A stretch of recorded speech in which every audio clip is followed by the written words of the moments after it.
علیکم میں نولیشیس فیملی، کیسے ہیں آپ سب؟ امید ہے آپ سب لوگ ٹھیک ٹھاک ہوں گے، خیریت سے ہوں گے، خوش باش ہوں گے۔ آج ہم نے اندیکھا خواب کی قسط نمبر 23 ریڈ آؤٹ کرنی ہے، تو اگر آپ نے ابھی تک چینل کو سبسکرائب نہیں کیا تو کر لیں، اور ساتھ ساتھ ویڈیو کو بھی لائک کر لیں، بیل آئکن بھی دبا لیں تاکہ جب بھی ویڈیو آئے تو آپ کو پتہ چل جائے۔ تو چلیں اسٹارٹ کرتے ہیں۔ نماز پڑھ کر وہ کافی دیر جائے نماز پر بیٹھی، اپنے دل پر ہاتھ رکھے، آنکھیں بند کیے زیر لب قرآنی آیات کا ورد کرتی رہی تھی۔ یہ بے چینی، یہ گھبراہٹ اسے آج سے پہلے کبھی نہیں ہوئی تھی، یہ احساس اس کے لیے نیا تھا۔ وہ یوں ہی جائے نماز پر بیٹھی تھی جب اچانک کمرے کا دروازہ کھلا تھا اور وہ لڑکھڑاتے قدموں سے اندر داخل ہوا تھا۔ اسرا پلٹ کر کبھی نہ دیکھتی، مگر اس کے قدموں کی لڑکھڑاہٹ نے اسے پیچھے پلٹنے پر مجبور کر دیا، کیونکہ ساحر ہمیشہ مضبوط قدموں سے چلتا۔ کروفرڈ سے اس کمرے میں داخل ہوتا تھا۔ وہ ان لڑکھڑاتے قدموں کے چاپ سن کر سرت سے پلٹی تھی، اور اس پر نگاہ اٹھتے ہی اس کا دل ایک پل کو کانپ کر رہ گیا تھا۔ ساحر بغیر اسے دیکھے بمشکل بیڈ تک پہنچا تھا اور گرنے کے انداز میں پشت کے بل بیڈ پر لیٹا تھا۔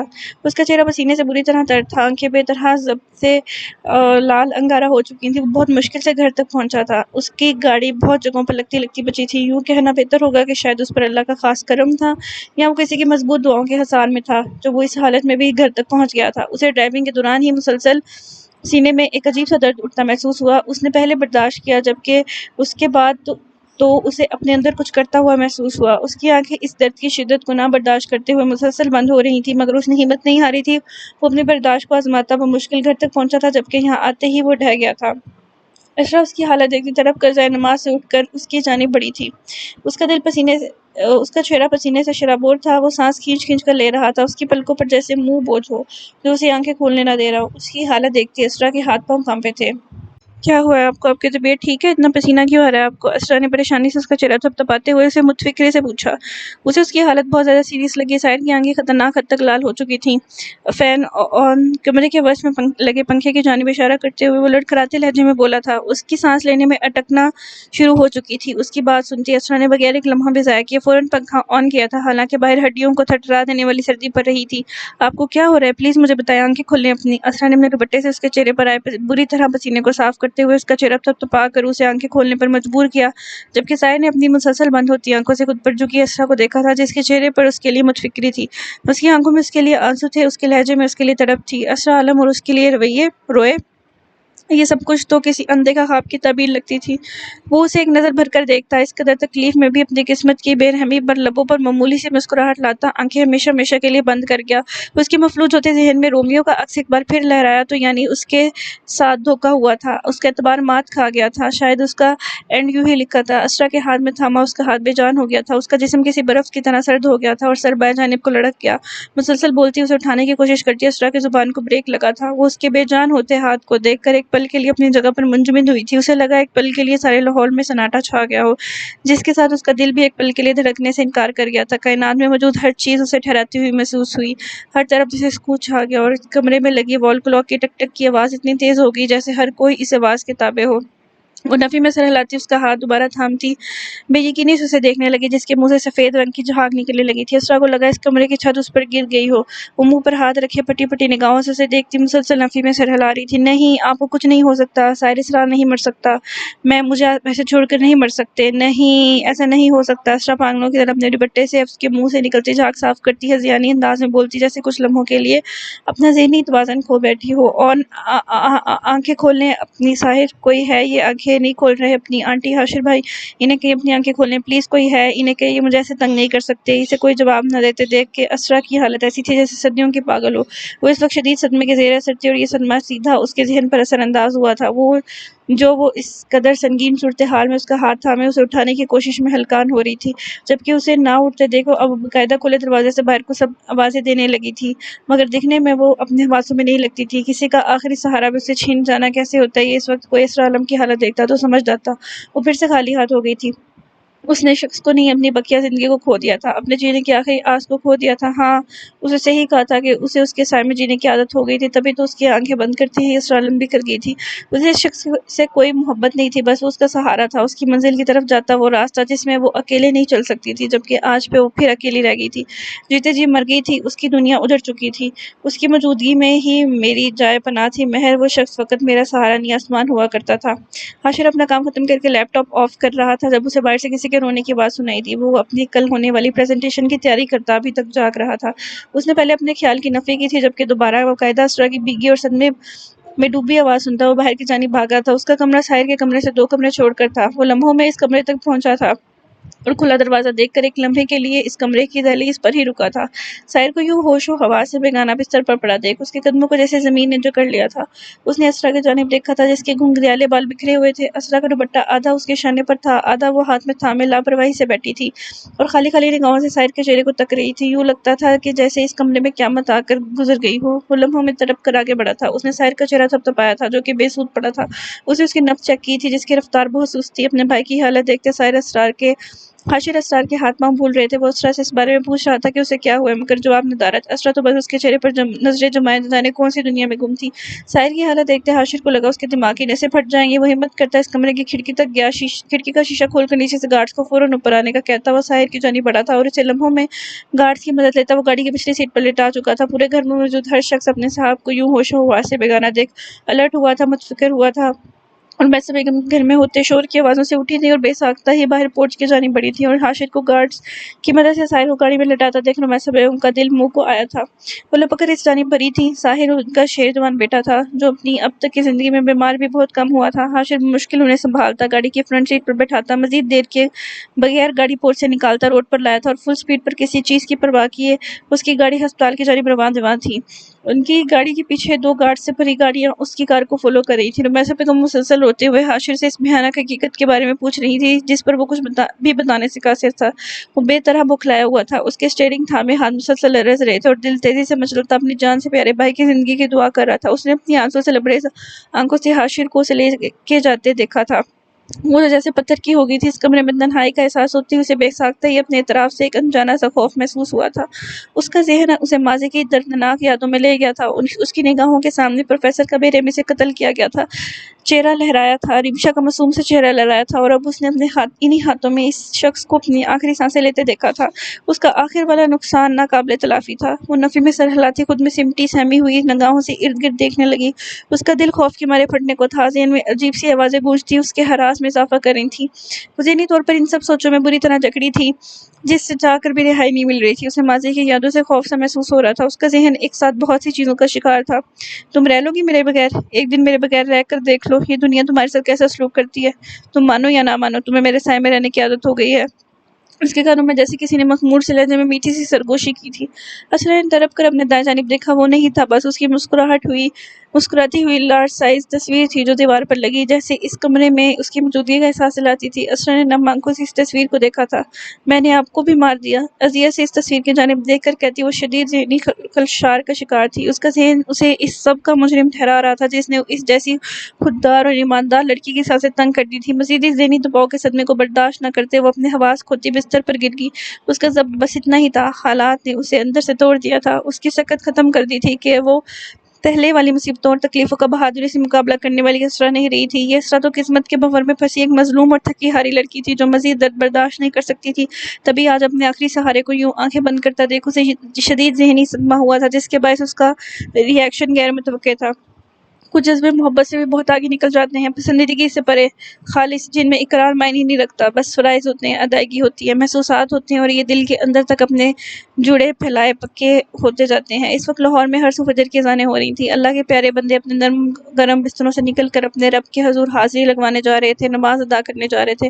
رومیسا بیگم نماز کے سٹائل میں دوپٹہ لپیٹے باہر کوریڈور میں بیٹھی اپنے بیٹے کی زندگی کی دعائیں مانگ رہی تھیں۔ رافع اور حاشر نماز پڑھ کر اللہ سے جانے کتنے نفل مانگ کر آئے تھے اس شخص کی زندگی کے لیے جو ان کا بڑا بھائی کم اور دوست زیادہ تھا۔ حاشر کو تو اس نے اپنے بھائی، باپ اور دوست ان تینوں کا پیار دیا تھا۔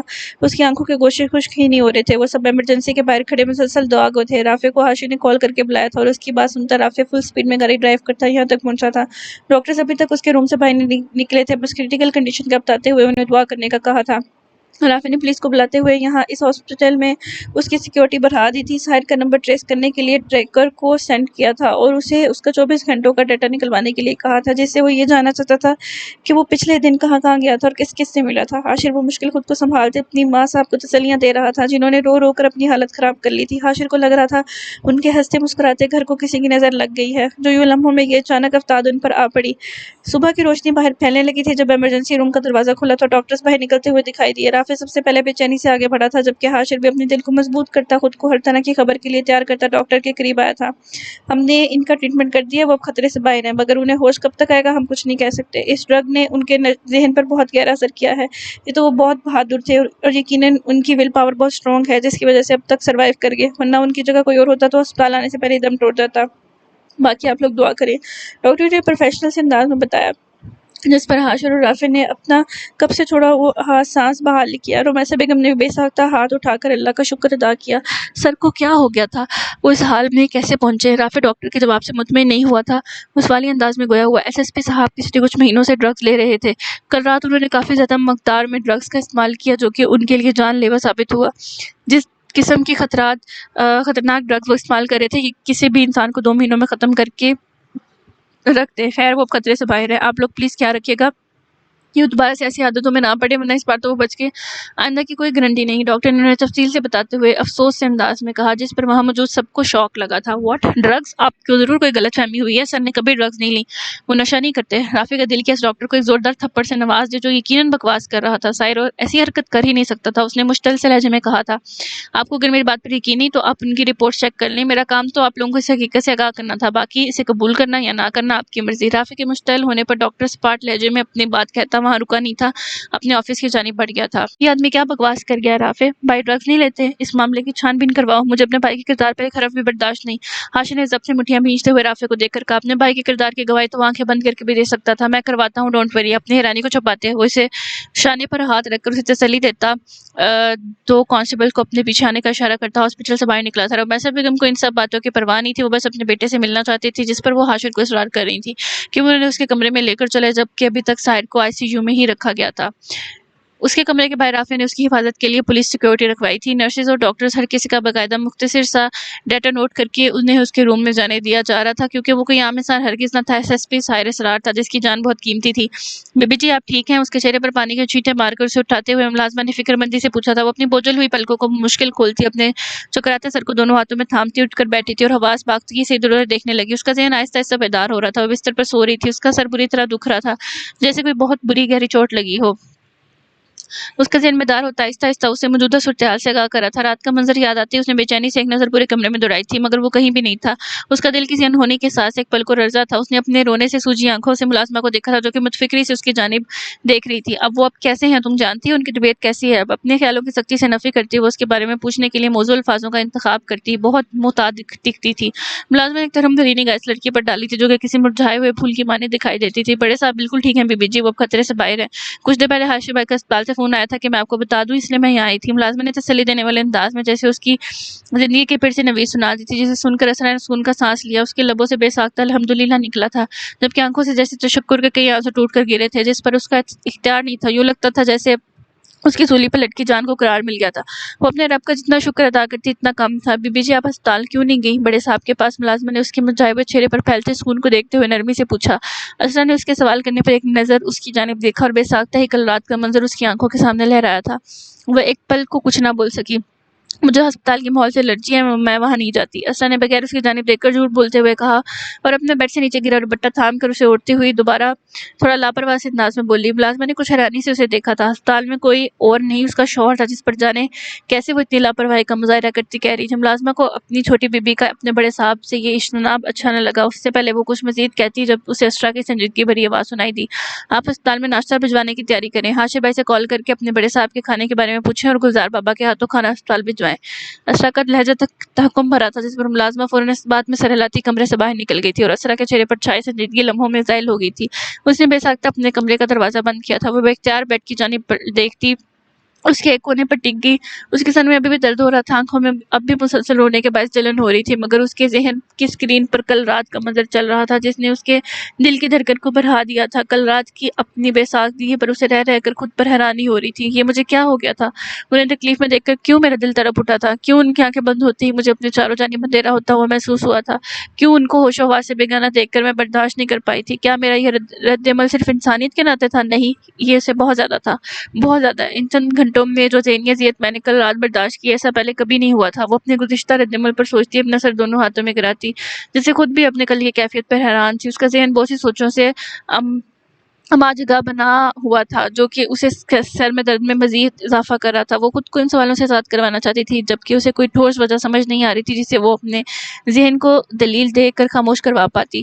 میں شاید اس لیے گھبرا رہی تھی کیونکہ وہ مجھے انصاف دلوانے والے تھے۔ ہاں، میں صرف اپنے مقصد کو دھورے رہتے دیکھ ڈر گئی تھی۔ دوسرا، میں کسی کو تکلیف میں نہیں دے سکتی۔ اگر سارے ساتھ کی جگہ اور بھی کوئی ہوتا تو شاید تب بھی میرا یہی ری ایکشن ہوتا۔ انسانیت اور اس 3 ماہ کے کانٹریکٹ کے علاوہ میرا ان سے کوئی تعلق نہیں۔ اپنے ذہن کی تسکین کے لیے وہ خود سے کہتی جیسے ان سب سوچوں سے فرار حاصل کرنے میں کامیاب رہی تھی۔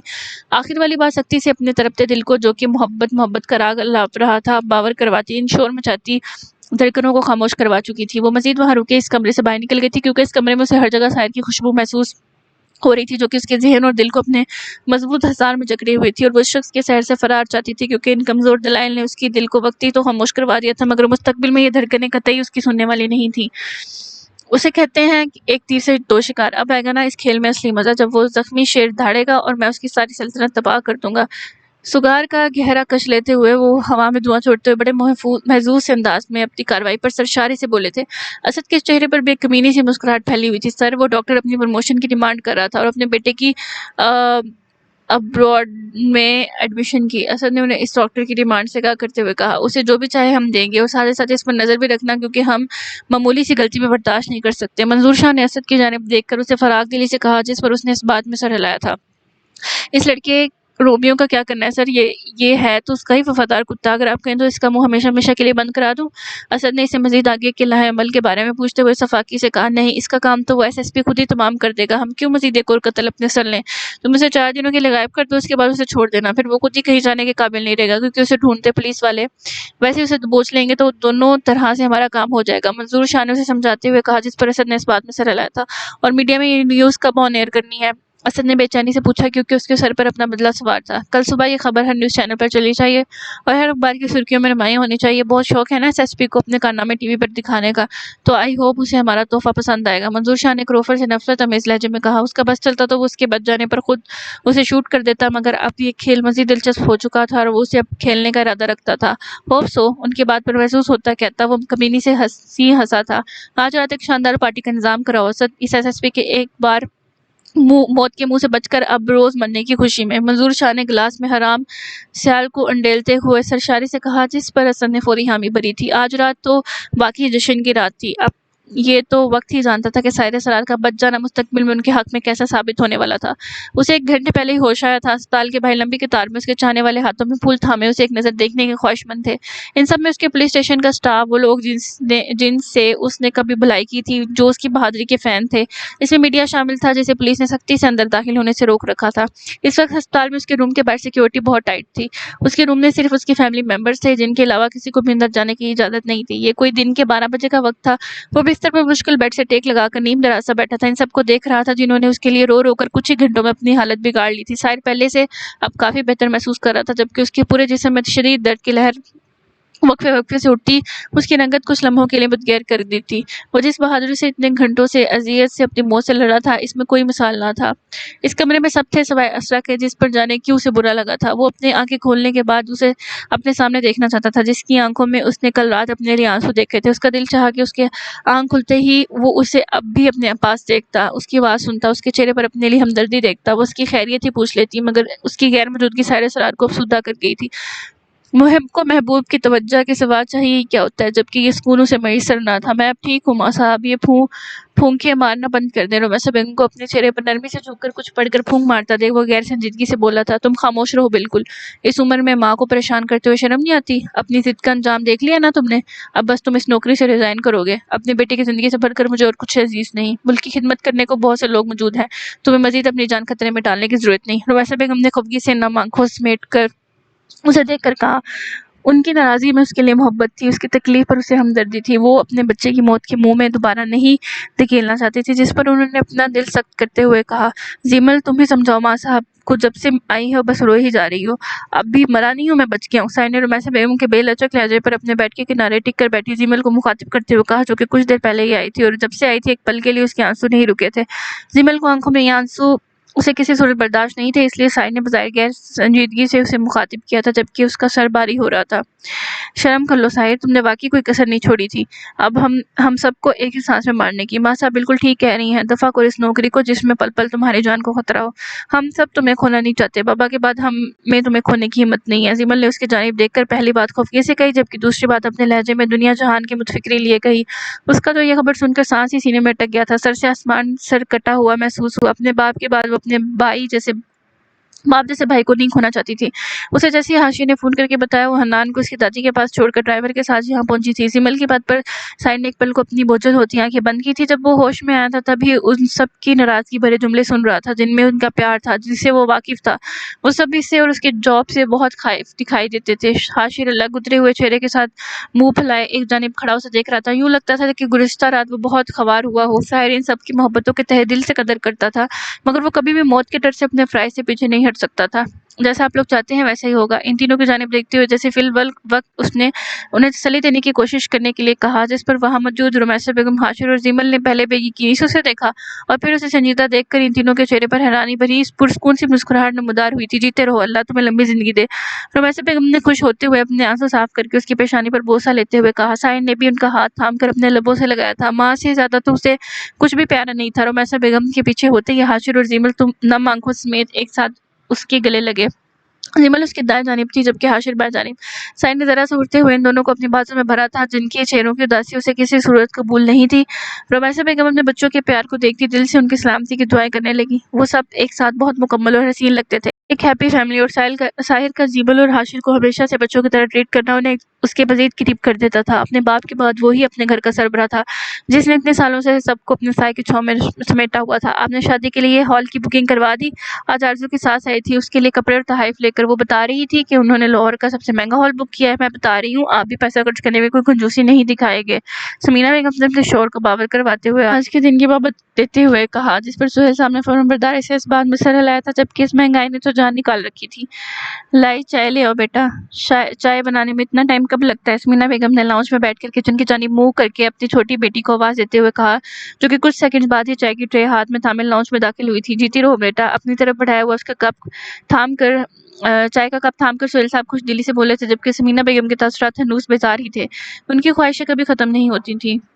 آرزو کو بھی چائے بھجوا دو بیٹا، اور تمہاری شاپنگ ہوگی مکمل؟ سہیل صاحب نے نرمی سے اپنی چھوٹی صاحبزادی سے پوچھا۔ میری بہن کی شادی ہے جس پر میری شاپنگ تو مہندی تک چلنے والی ہے، لائی نے چہکتے ہوئے ان کے پاس ہی بیٹھ کر محظوظ ہو کر کہا جبکہ ملازمہ کو اشارہ کرتی وہ آرزو کا کپ اس کے کمرے میں بھجوا چکی تھی۔ تم ہی اپنے باپ کا کچھ احساس کر لو، تمہاری ماں تو مجھے بینک سے لون لینے پر مجبور کر رہی ہے، سہیل صاحب نے مسکراتے ہوئے غیر سنجیدگی سے کہا تھا جبکہ ان کی بات پر لائی کی مسکراہٹ ایک دم سمٹی تھی۔ وہ فوراً سنجیدہ ہوئی جبکہ سمیرہ بیگم نے اکتائے سے انداز میں اپنے شوہر پر نگاہ ڈالی تھی۔ لون لینے کی ضرورت ہی کیا ہے آپ کو؟ اگر آپ اپنی عزت نفس کو ایک طرف رکھیں نا تو ہمیں غیروں سے کچھ بھی ادھار لینے کی ضرورت نہ پڑے، سمیرہ بیگم نے خفگی سے طنز کرتے ہوئے کہا۔ لائی کے چہرے پر یکدم سے اداسی پھیل گئی۔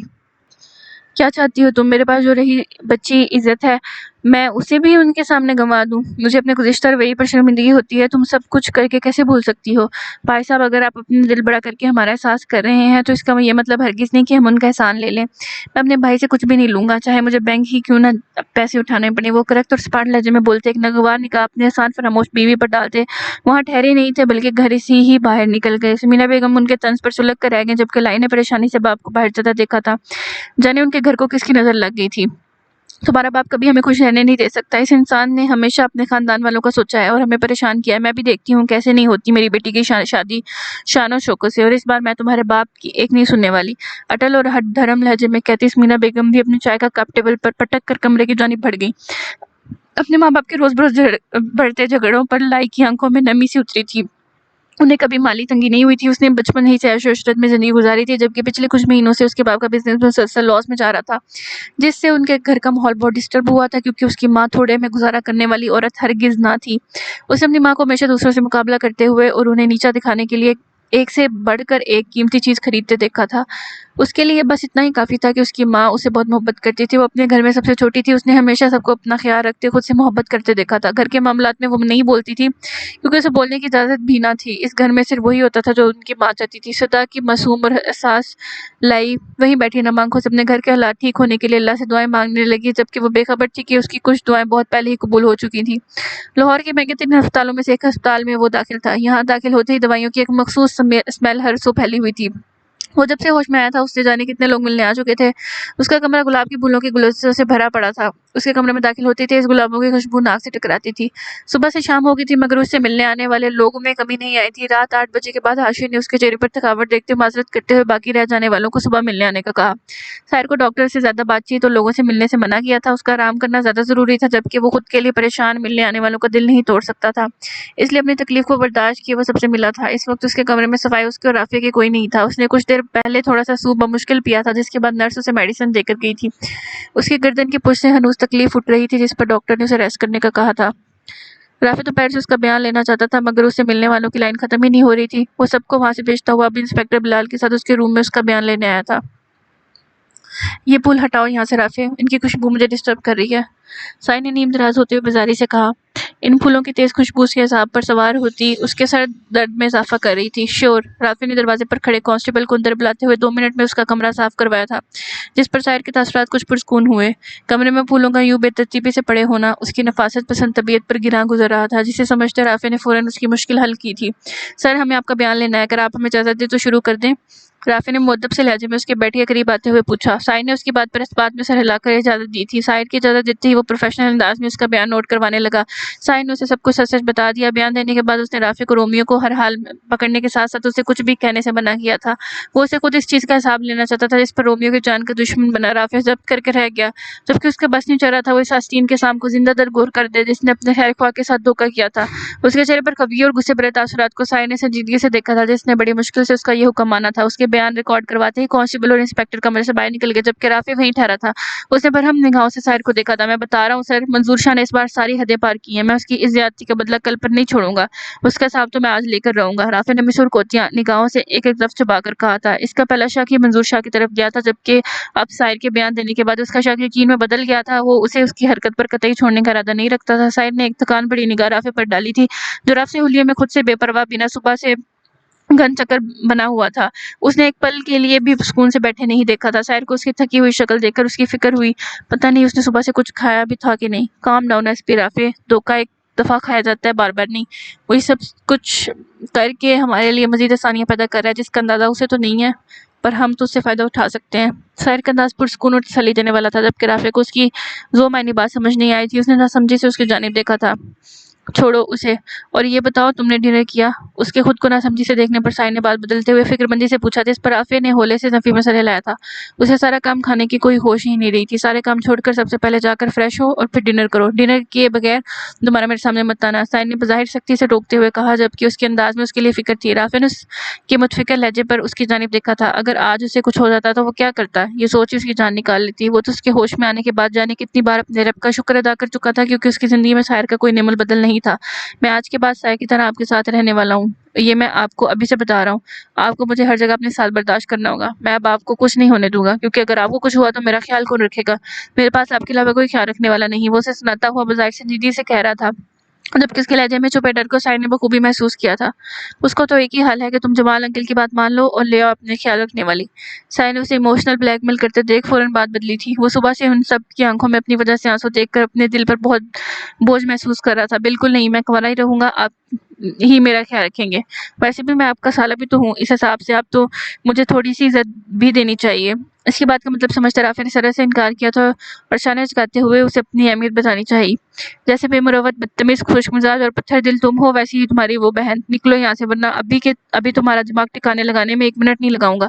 بڑے آئے میرے سالے۔ اسرا کے ذکر پر تو سارے اس قدر بھیانا کہ اپنی اندر کی بڑاس نکالنے پر خود کو روک نہیں پایا۔ وہ جھڑکتے ہوئے اسے کہتے نفی ہفکی سے اپنی گردن ایک دم اٹھتی درد کی ٹھیس کو برداشت کرتا سر جھٹک کر رہ گیا، جبکہ اس کے یوں غصہ کرنے پر اس کے اعصاب پر کھچاؤ پڑا تھا، جس پر اس نے لب مینچ کر اس تکلیف کو برداشت کیا تھا۔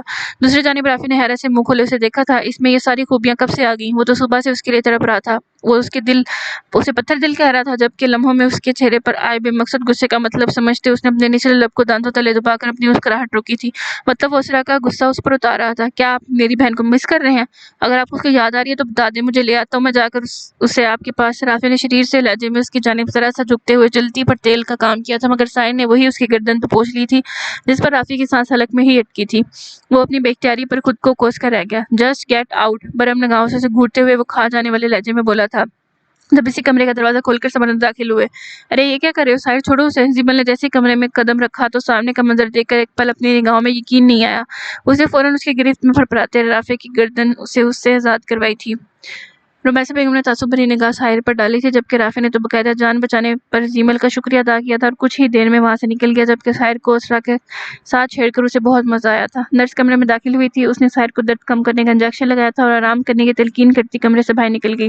نرس نے کمرے کی ساری لائٹس آف کر کے صرف ایک ڈم لائٹ چلا دی تھی تاکہ وہ سکون سے آرام کر سکے۔ رمیسا بیگم اس کے پاس بیٹھی تھی، جبکہ زیمل حاشر کو دیکھنے باہر چلی گئی تھی، جو حنان کو لیے باہر کی جانب بڑھا تھا۔ ساحر نے اپنی تھکن زدہ سنہری آنکھیں بند کی تھی، اسے پورے جسم میں ایک عجیب سا درد اٹھتا ہوا محسوس ہو رہا تھا جو کہ بہت شدید تھا۔ آنکھوں کو سختی سے میچے وہ جیسے یہ سب برداشت کر رہا تھا، جب اس کے ذہن کی اسکرین پر اس کا حسین چہرہ لہرایا تھا۔ یوں لگتا تھا جیسے آج پورا لاہور اسے ملنے آ گیا، مگر وہ جسے آنا چاہیے تھا اس نے تو ایک کال کر کے بھی اس کی خیریت نہیں پوچھی تھی۔ وہ کیسے اتنی پتھر دل ہو سکتی تھی، اسے یقین نہ آیا۔ وہ اس کی آنکھوں کے سامنے مر رہا تھا، مرتے مرتے بچا تھا، اور اس ظالم لڑکی کو اتنی توفیق بھی نہ ہوئی تھی کہ وہ انسانیت کے ناطے ہی اسے دو بول ہمدردی کے بول لیتی، مگر نہیں، وہ تو اسرا عالم تھی جو اپنی ذات سے باہر کسی دوسرے کا سوچ ہی نہیں سکتی تھی۔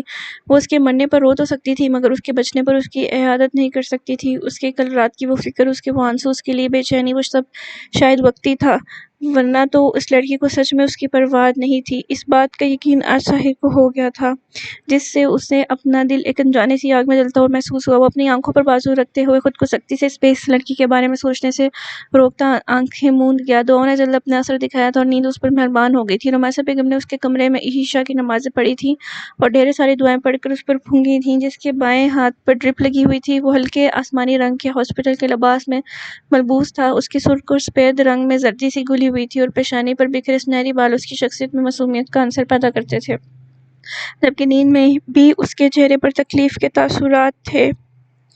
رمیسا بیگم نے بے ساختہ ہی اس کی پیشانی سے بال ہٹائے تھے اور جھک کر بوسہ لیا تھا۔ ساحر میں ان کی جان بستی تھی اور یہ سچ تھا کہ بھلے ہی انہیں زیمل اور حاشر بھی عزیز تھے، مگر ساحر سے ان کی محبت ہمیشہ ہی کچھ زیادہ رہی تھی۔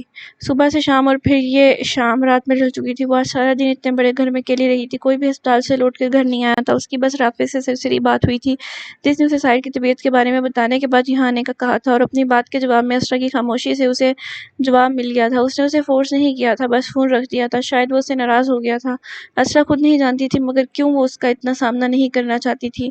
اسے رہ کر اپنی بے اختیاری پر غصہ آتا تھا کہ وہ کیوں اتنا زیادہ اور وہ ری ایکٹ کر گئی، جس پر ساحر جانے اس کے بارے میں کیا سوچتا ہوگا۔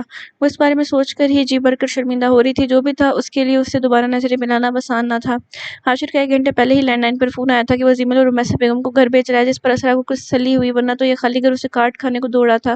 اس نے ملازمہ کے ساتھ مل کر ڈنر ریڈی کروایا تھا، جبکہ اس نے خود صبح سے کچھ نہیں کھایا تھا۔ اسے بھوک ہی نہیں لگی تھی، وہ کیسے کھاتی، اس کی تو جیسے بھوک ہی مر گئی تھی، اور ایک انجانی سی بے چینی اسے رگ و پے پر سرایت کر گئی تھی۔ وہ اس وقت لاؤنج میں بیٹھی تھی اور ان سب کے لوٹنے کا انتظار کر رہی تھی، جو کہ شاید اسے بھول گئے تھے۔ اسرا نے وال کلاک پر ایک نگاہ ڈالی تھی جہاں رات کے 11 بج رہے تھے۔ صبح نیچے آنے کے بعد وہ اپنے کمرے میں نہیں گئی تھی۔ کل کے شکن زدہ لباس پر ہی اس نے گرم شال خود پر اوڑھ رکھی تھی۔ اپنی بے جانی اور گھبراہٹ میں وہ خود کوئی 10 چکر پورچ کے لگا چکی تھی، جس پر ڈرائیور نے اسے ہر بار ہاسپٹل جانے کی پیشکش کی تھی، اور اسرا اپنے تڑپتے دل پر پاؤں رکھتی منع کر دیتی۔ کب سے انتظار کر کر وہ تھک چکی تھی۔ اس نے صوفے کی پشت پر سر کو گراتے اپنی تھکاوٹ سے بوجھل ہوتی لمبی پلکوں کو بند کیا تھا، جس پر اسے اپنی آنکھوں میں شدید جلن کا احساس ہوا۔ اس کی آنکھوں میں صبح سے ہی تکلیف تھی، جو کہ بہت زیادہ رونے کے باعث تھی۔ اس نے اپنی آنکھوں کو بند کیا تھا جب اس کے ذہن میں اس کے عکس کے ساتھ ساتھ اس کے خوبصورت لب و لہجے میں کہے مختلف جملے کانوں میں سرگوشیاں کرنے لگے تھے۔ اسرا کو یہ آوازیں بہت بھلی لگیں۔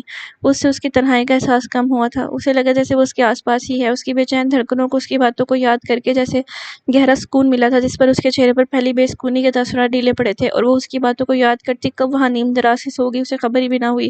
وہ اس کی بے چینیوں کی دوا بننے لگا تھا، جس سے اسرا عالم بے خبر تھی، اور کبھی کبھی اپنے دل کی بدلتی دنیا کی خبر اگر وقت پر نہ رکھی جائے تو ہماری یہی بے خبری مستقبل میں ہمیں خوار کھواتی ہے۔ منظور شاہ نے اس بار ایک تیر سے 2 نشانے لگائے تھے۔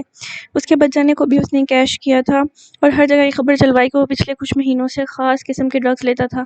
اسے نشے جیسی بری لت لگی ہوئی تھی جس کے باعث وہ مرتے مرتے بچا تھا۔ اس کی پوزیشن اسے ان سب کی اجازت نہیں دیتی تھی کہ وہ SSP جیسے عہدے پر فائز ہو کر اس طرح کے جرائم میں خود بھی شامل ہو۔ ایسی دیگر خبروں کو مرچ مسالے لگا کر نیوز چینل والے بڑھا چڑھا کر بتا رہے تھے جس پر ہر کوئی حیران تھا، جبکہ منظور شاہ کے آدمی ہی لوگوں میں اس چیز کو لے کر تبصرے کرتے ہوئے اس خبر کو مزید پھیلا رہے تھے۔ یہ سب باتیں اس کے شاندار کیریئر اور اس کی ریپوٹیشن پر کسی داغ کی طرح ہی تھے جسے دھونا بہت ضروری تھا، جو کہ اس کے شاندار ریکارڈ کو داغدار کر رہے تھے۔ منظور شاہ نے اس بار اس کے کردار پر ہاتھ ڈالا تھا جس پر ظاہر ہی خاموشی رافع کا خون جلا رہی تھی۔ ہاشر، رمیسہ بیگم اور زیمل بھی یہ خبر نیوز چینل پر چلتے دیکھتے اور اخبارات کی زینت بنتے دیکھ شدر تھے۔ انہیں یہ معاملہ صاف سمجھ آ رہا تھا کہ یہ سب اس کے دشمن کی کوئی چال ہے۔ ہاشر کا خون کھول رہا تھا، وہ اپنے بھائی کے کردار پر کوئی بات برداشت نہیں کر سکتا تھا۔ اس نے اپنے طور پر بھی ان نیوز چینل والوں سے رابطہ کیا تھا کہ وہ آخر اتنی بڑی خبر بغیر کسی ثبوت کے کیسے چھاپ سکتے ہیں، جس پر انہوں نے باقاعدہ ثبوت دکھائے تھے، جو کہ کچھ ویڈیوز تھیں اور تصویریں تھیں جو کہ سائٹ کی مختلف جگہ پر مختلف نشر کرتے ہوئے کی تھیں۔